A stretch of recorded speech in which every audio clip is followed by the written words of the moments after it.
Imagine trying to date someone. Mm-hmm. Right. You're navigating the awkward firsts, the late night talks, the butterflies.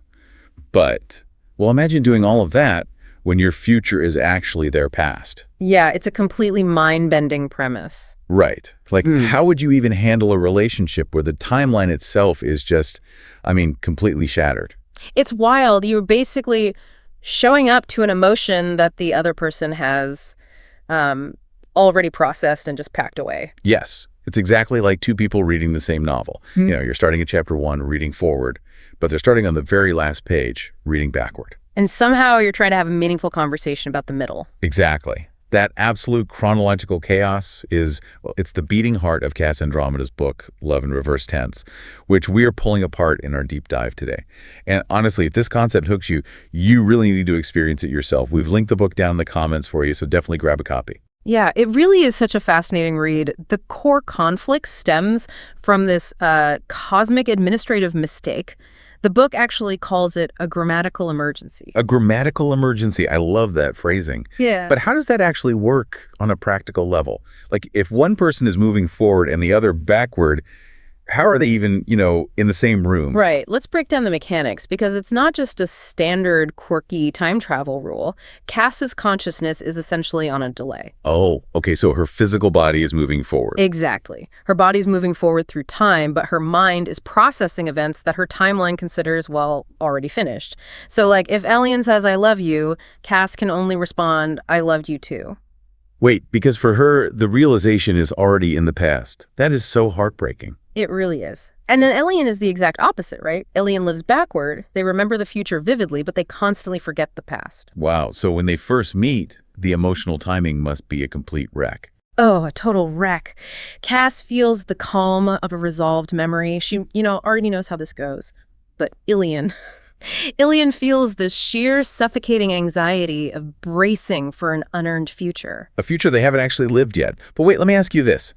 If Elian feels like they are just walking down this predetermined path that Cass has, like already finalized in her head, where is Elian's free will? That is the big philosophical question. Right, because how can you genuinely choose a relationship if the outcome is already locked in? Well, it forces them into an impossible corner. To survive this dynamic, they basically have to completely separate causality from meaning.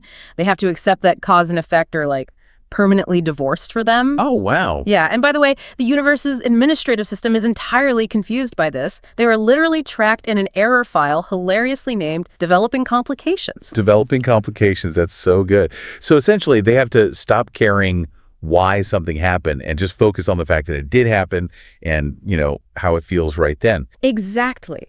But human nature dictates that when we feel out of control, we try to manufacture rules. Right? So Elian is desperate for agency. They actually isolate themselves in this circular room. Right. It's an attempt to literally remove themselves from linear time. Yeah, just to draft a timeline proposal. They want to create a neutral anchor event. But that falls apart instantly because they can't even agree on what the word now means. Not at all. It's like trying to synchronize two watches where one is ticking forward and the other is ticking backward. It's entirely futile. It is. The concept of now is completely subjective to which direction you are moving. But, that massive failure actually pushes them toward their breakthrough at the Nebula Observatory. Oh, where they realize they have to stop trying to agree on when things happen. Yes. The timeline is broken, so they can't fix it. Instead, they shift entirely to what the moments mean. It's this profound shift from demanding structure to just existing in pure presence. I love that idea, but let's be real. Focusing on presence doesn't magically erase the painful reality of their asymmetry. No, it doesn't. And we see this violently play out in the archive scene. Oh, that scene is devastating. Think about the emotional gap there. Elian stumbles onto a recording, basically a memory, where Cass was actually ready to walk away from the relationship. And for Cass, that was just a fleeting doubt from long ago. She already overcame it. The wound is closed. Right, she's processed it. But for Elian is experiencing it for the very first time. The betrayal, the fear, it hits entirely fresh. Yeah, and that asymmetry is the ultimate test. It leads right into the climax at the transit platform.